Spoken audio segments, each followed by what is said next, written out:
कि हमको एक विकसित भारत बनाना है, जो 2027 का एक संकल्प है, जो रिपोर्ट कहती है, फोर्ब्स की रिपोर्ट करती है कि 2027 तक ऐसा संभव है, जो भारत जिस इकोनॉमी के साथ बढ़ रहा है, हम तीसरी वर्ल्ड की सबसे बड़ी इकोनॉमी हो जाएंगे।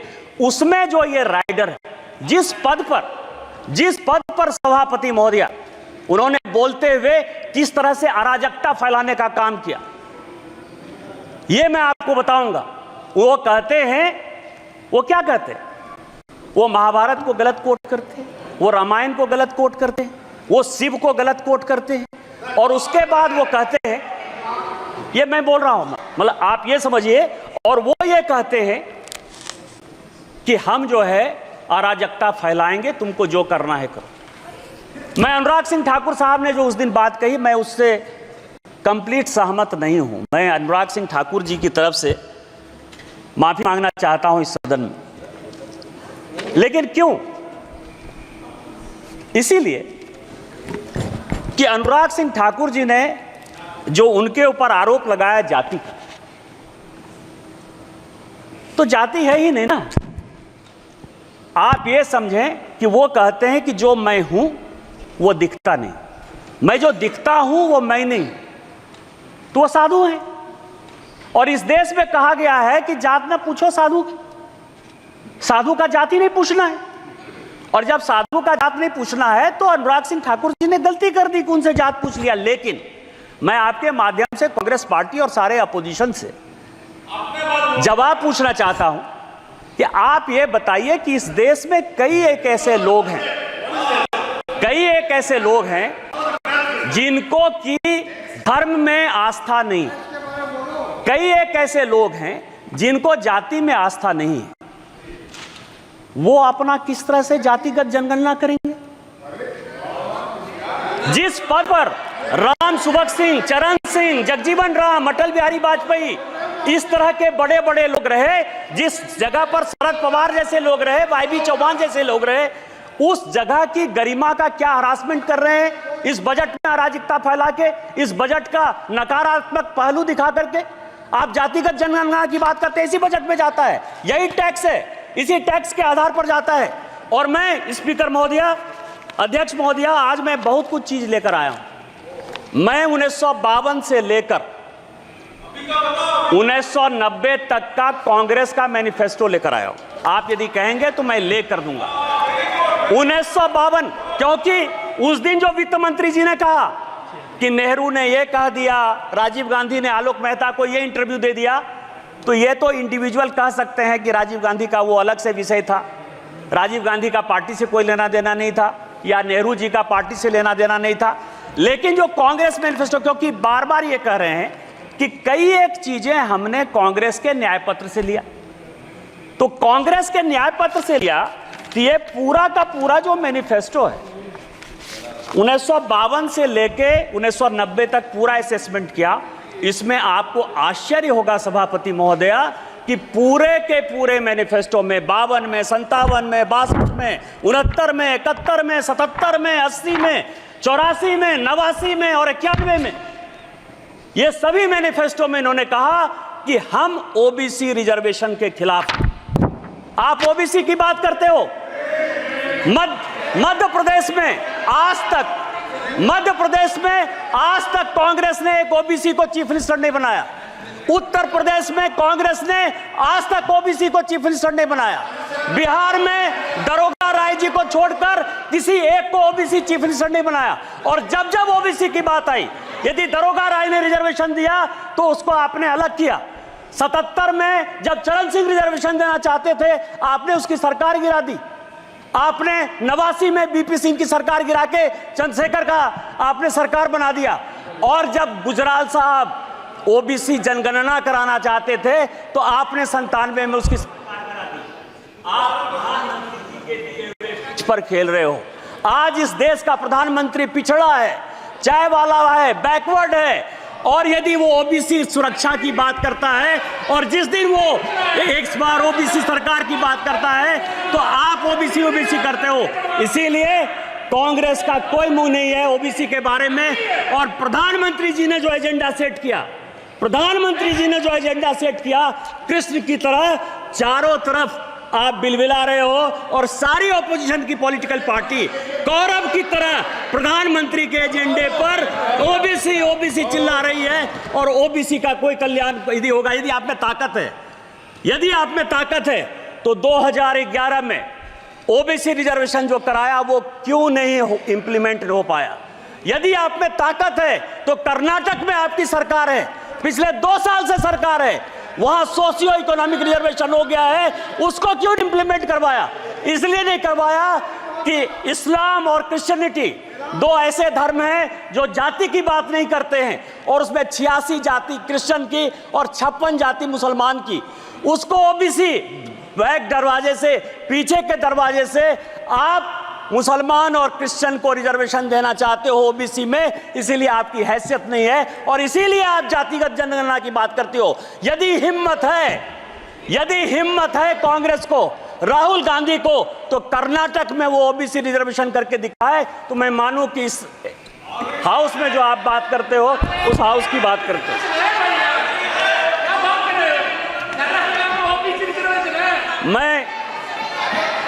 मैं कांग्रेस का बहुत सम्मान करता हूं, गांधी फैमिली का है भी सर। यदि मान लीजिए कि भारत का बंटवारा हो गया, नेहरू जी की देन है। तिब्बत से यदि हम जूझ रहे हैं, नेहरू जी की देन है। यदि चाइना हमारे पास आ गया, नेहरू जी की देन है। आप ये समझिए एस्मा यदि आ गया 68 में, यदि ओबीसी रिजर्वेशन के लिए सरकारी अधिकारी आंदोलन करना चाहते थे तो इसेंशियल सर्विस मेंटेनेंस एक्ट जो है आपने ले आया, इमरजेंसी आप लेके आए, ऑपरेशन ब्लू स्टार आप लेके चले आए, श्रीलंका में पीस कीपिंग फोर्स आपने भेज दिया, 2G 4G 3G सब आपने कर दिया। इसीलिए मैं आपके गांधी फैमिली का बड़ा सम्मान करता हूं। इसीलिए बजट में आपने जो बोला वो मेरे लिए बड़ा अच्छा है। दूसरा सवाल ये है सर, इस बजट में सभापति महोदया,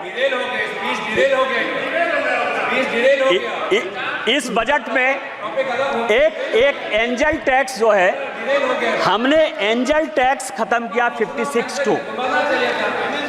सभापति महोदया,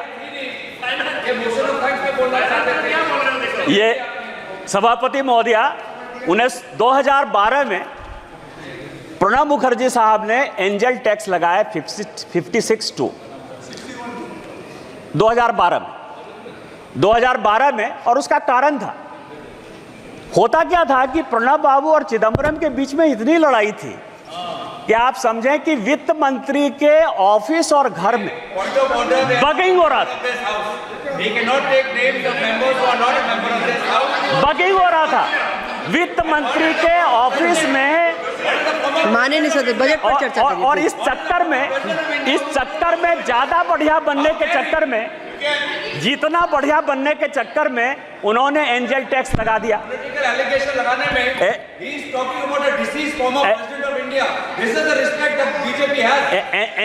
एंजल टैक्स लगा दिया।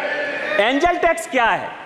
माननीय प्रधानमंत्री जी स्टैंड अप की बात करते हैं, स्टार्टअप की बात करते हैं, लोगों को रोजगार देने की बात करते हैं, और माननीय तोता जो है, तोता महाराज, मतलब लिप्स ऑफ पैरट, नाम नहीं लूंगा सभापति महोदया क्योंकि ये गुस्सा जाएंगे, तो ये जो है कि युवाओं को आज तक, क्योंकि इस पैसे का हमने देखा कि कहां से बजट आता है, कॉरपोरेशन का कितना टैक्स आता है, इनकम टैक्स कितना आता है, जीएसटी कितना आता है, हमारी देनदारी क्या है, उधार क्या है, यह पूरा फाइनेंस बिल का टैक्स स्ट्रक्चर है। और उसमें 8% के आसपास ऐसा पैसा है जो डिफेंस को जाता है। आज तक डिफेंस पर किसी प्रकार की कोई चर्चा इस हाउस में नहीं हुई कि हम इस टैक्स से सेस लेते हैं, सरचार्ज लेते हैं तो डिफेंस में पैसा देते हैं। लेकिन पहली बार मैं देख रहा हूं सारे ऑपोजिशन के लोग अग्निवीर स्कीम के ऊपर जो है लगातार बजट में बोलते रहे, और चूंकि ये एंजल टैक्स लगाया है, युवाओं को ज्यादा से ज्यादा कैसे आगे बढ़ाया जाए, कैसे उसको रोजगार के लिए दिया जाए और उसको एबॉलिश किया है। इसके लिए माननीय वित्त मंत्री जी बधाई के पात्र हैं कि अब ज्यादा से ज्यादा लड़के जो है वो रोजगार में आएंगे। लेकिन मैं इसके तह पर गया तो मैं आपको बताऊं कोई नई बात नहीं है। सभापति महोदया, 1962 में जब चीन ने भारत को हरा दिया और लगा कि फोर्स की कमी है, तो भारत में 1962-63 में नेहरू जी ने शॉर्ट सर्विस कमीशन लाया। ऐसा नहीं है कि केवल फौज के लिए जो है अभी 5 साल का अग्निवीर स्कीम आया है, इसके पहले भी इस देश में 1962 में शॉर्ट सर्विस कमीशन आ गया। और शॉर्ट सर्विस कमीशन के बारे में मैंने सारे डिबेट पार्लियामेंट के, लोकसभा, आपको मैं बताऊं कि जो अफसर ज्वाइन करते हैं उनकी नौकरी 5 साल से 10 साल होती है और अब वो 14 साल हो गई है। शॉर्ट सर्विस कमीशन में आज तक किसी पॉलिटिकल पार्टी ने लोकसभा या राज्यसभा में या सदन के बाहर कोई क्वेश्चन नहीं किया कि यह शॉर्ट सर्विस कमीशन क्यों होगा। सर्विस तो एक ही है ना। आर्मी में भी जो अफसर के ग्रेड के लोग हैं, एक ग्रेड ऐसा है जो परमानेंट चलता है, दूसरा ग्रेड ऐसा है जो शॉर्ट सर्विस कमीशन में 10 साल के लिए चलता है। किसी पॉलिटिकल पार्टी ने आज तक कोई क्वेश्चन नहीं किया। क्वेश्चन आज हो रहा है, और आज हो रहा है क्यों? करे कोई भरे कोई। मैं आपको बताऊं कि मैं ये 1992-93 का 92-93 का कमिटी ऑफ एस्टीमेट का रिपोर्ट लेकर आया हूं। यहां रिपोर्टें आती हैं, बनती हैं, चली जाती हैं। आपको आश्चर्य होगा सभापति महोदय कि 1966 में, ये पूरे सदन और पूरे देश को जानने वाली बात है, रिपोर्ट से लेकर आया हूं मैं, कोई भारत सरकार का कोई कागज लेकर नहीं आया। 1966 में इंदिरा जी आर्मी के रिक्रूटमेंट पर सीलिंग लगा दी। ये सबके समय, और ये डिपोजिशन में सेक्रेटरी डिफेंस ने कमिटी ऑफ एस्टीमेट को हेड कांग्रेस पार्टी के मनोरंजन भक्त कर रहे थे, मैं नहीं कर रहा था। 66 में सीलिंग लग गई। सीलिंग लगने के बाद आप पूरे दुनिया को बताते हो कि हमारे यहां इतनी ही आर्मी रहेगी, इतनी ही नेवी रहेगी, इतनी ही एयरफोर्स रहेगी। आप सीलिंग लगा दो और आप हमको कहो कि अब इसका रिक्रूटमेंट कैसे होगा, आप यदि फोर्स को बढ़ाना चाहोगे। दूसरा, इस सीलिंग के बाद उसी कमेटी की रिपोर्ट है 1975 में और 1989 में, 2 रिपोर्ट, 2 कमेटी इन्होंने और बनाई कि आर्मी को यंग कैसे रखा जाए। और मैं आपको बताऊं, छोटा सा उदाहरण यह है कि शॉर्ट सर्विस कमीशन भी जब बनाया गया था, उस शॉर्ट सर्विस कमीशन में भी पूरे यूपीएससी में, राज्य में, सभी जगह रिजर्वेशन दिया गया था। और उसका प्रभाव यह था, सभापति महोदय, मैं आपके माध्यम से गौरव गोगोई को बताना चाहता हूं कि इस देश के जो होम सेक्रेटरी हुए वीके दुग्गल, वो भी एसएसबी के ही रिक्रूटमेंट थे, शॉर्ट सर्विस कमीशन से आए और उसके बाद वो आईएएस बने।